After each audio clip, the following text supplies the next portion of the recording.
Hey y'all, today we're gonna make Cinclare Cinnamon Cookies. This cookie is a blast from my past and hope you stick around to learn how to make it and the history behind it. Here's the recipe for Cinclare Cinnamon Cookies. What you're gonna need is 2 sticks of butter, raw sugar, flour, 2 eggs, baking powder, cinnamon, and I'm using pecans, but you can use any nut.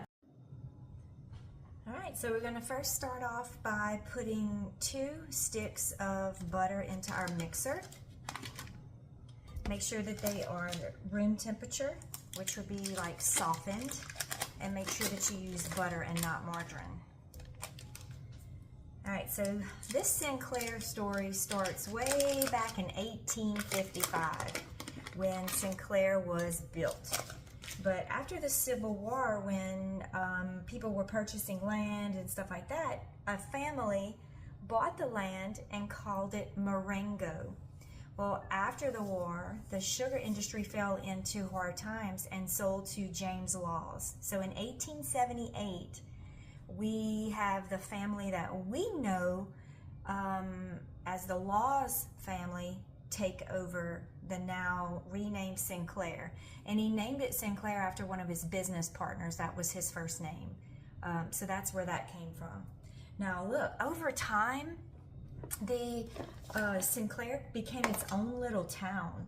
It was like they had house for workers, they had house for their management, they had hotel, club, a clubhouse, fire station with 2 wagons, a dairy, a butcher shop, blacksmith shop, greenhouse, tennis courts, and then, as everybody around here knows, their own little narrow gauge train and railroad.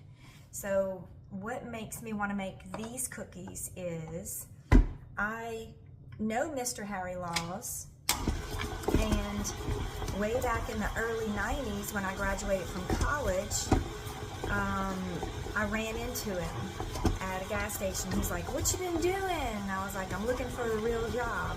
And then from there, it went on to me becoming the 4-H agent in West Baton Rouge.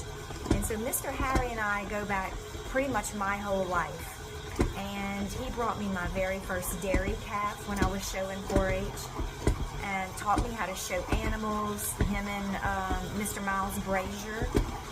But I've just known him my whole life. I just love that man so much. And then recently I was driving by his house, saw his truck outside, and went and visited with him and his wife for a few minutes just to say hi. And it made me think of these cookies. Now, when his family was living on next door at the Cinclare plantation, all right, we just creamed 1 cup of butter and 1 cup of sugar together. And of course we're using Alma plantation sugar, which we'll talk about in a second, because Cinclare is no longer in production, so I can't get their sugar anymore. But when I was working for him, every single Christmas, he would give us, all of the employees, a 5-gallon bucket full of sugar, raw sugar. And I would use that to make pralines. I would use that to make all sorts of things. And he would always bring these cookies. And these cookies are ones that his old housekeeper, maid, cook, used to cook, and I got the recipe from them. So we're gonna do 4 teaspoons of cinnamon. All right, so our next step is going to be to separate 2 eggs into the whites and the yolks. And there's not just one way to do this. I'll show you a couple of ways, but the whole purpose is to not get yolk mixed in with the whites. Yolks are protein, and when mixed with the whites, they can inhibit the formation of an egg foam. And that's what we are gonna ultimately make to top off these cookies, is an egg foam, which is more commonly known to most of you probably as a meringue. Now, another way that you can crack the egg is to put it and go from shell to shell with the yolk. I just did it between my fingers. I find that's really, really easy. You can suction it out with like a little turkey baster and protect your whites like that. But this is what you want. You want whites with no yolk in them. All right, now we're going to turn our mixer on, add in our yolks. We put half of a teaspoon of baking powder, and we put 4 teaspoons of cinnamon already. And now we're going to put a cup of flour. Make sure you level off your measurements. Go on in there. And we're going to let that roll until it comes into a dough. I'm going to turn it up a tiny bit.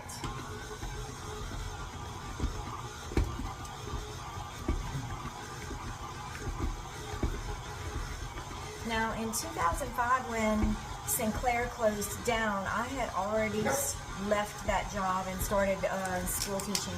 But On the Plantation has been around since 1789, even longer than Cinclare has been around. And it was established by Julian Pardress. And if you go through New Roads, you'll see all kinds of things named after Julian Pardress. And I grew up really close to On the Plantation. Now it's in its 4th generation being owned by the Stewart family, and they became the owners of it like 1844. And it's one of the largest sugar mills in the state of Louisiana. And Olivia Stewart has a rum that they make with the molasses. And it's called Oxbow rum. So if you're interested in rum, you can look up that brand.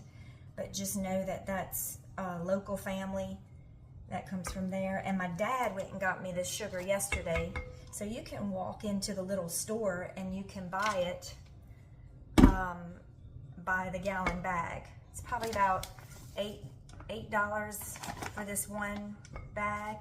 And I'm going to get about 5 or 6 cups of sugar out of it, just to give you an idea. All right, so now our dough is made, and we're going to spread it in its baking pan in a second, and then we'll make the egg foam. So I'm going to scrape all this dough off of here and get my pan ready. Okay, so now what we're going to do is spread this really thin layer on the bottom of your baking dish. Get it as evenly as possible, just so that your baking is even. Scrape it all out. It's very sticky and thick. And I already tasted it and it's delicious. So I'm just gonna spread it in the pan.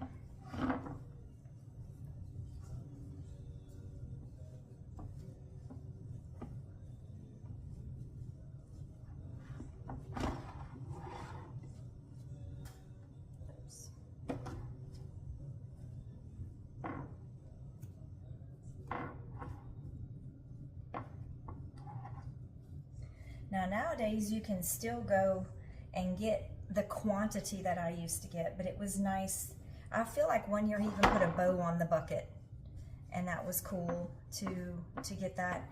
And then I would bag it in gallon bags, set them in my freezer, and they would last me all year while I was doing my baking. So it's a good way to buy, and plus it's more flavorful than plain white granulated sugar.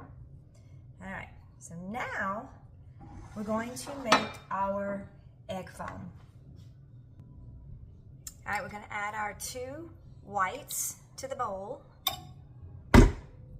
Lock it and turn it sucker on high until it forms a stiff heat.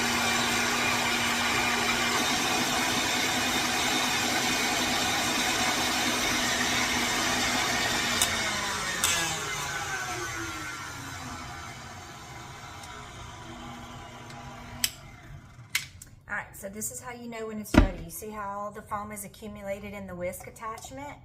That's what you want. You want it to just kind of not be drippy and droopy. So we're going to put all this on top of our dough. And you don't want to stir it or spoon, mash it down with your spoon too much because we don't want to deflate. So just very lightly, I'm barely even touching it, spread it out over.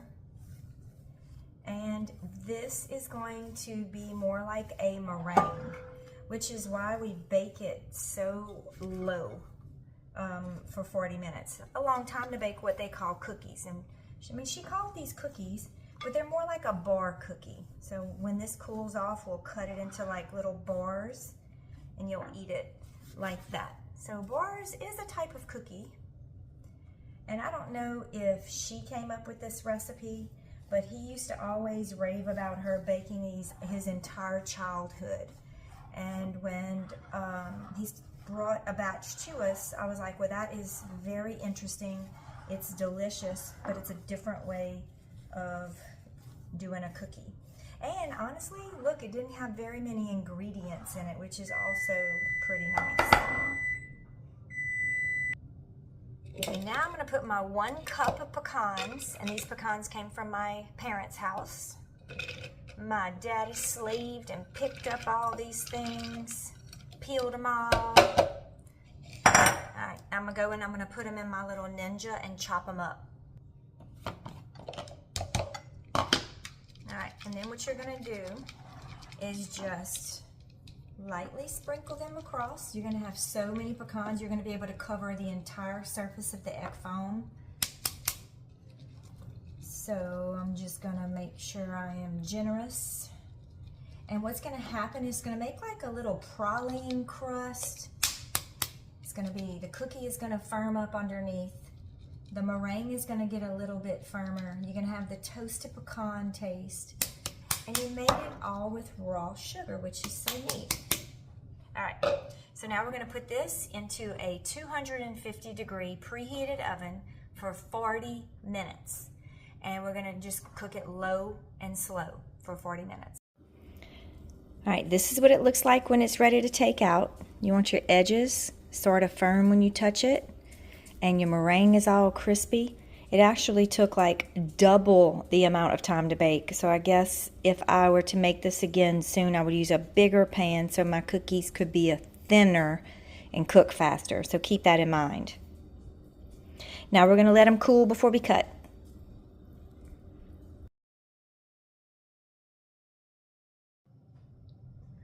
So this is what they should look like. You see they have the cookie on the bottom, the meringue, and then the pecans on the top.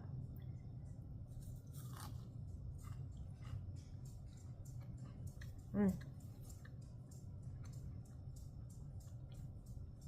got your sweet, you got your little crispy meringue part, and then you have your nutty on the pecans.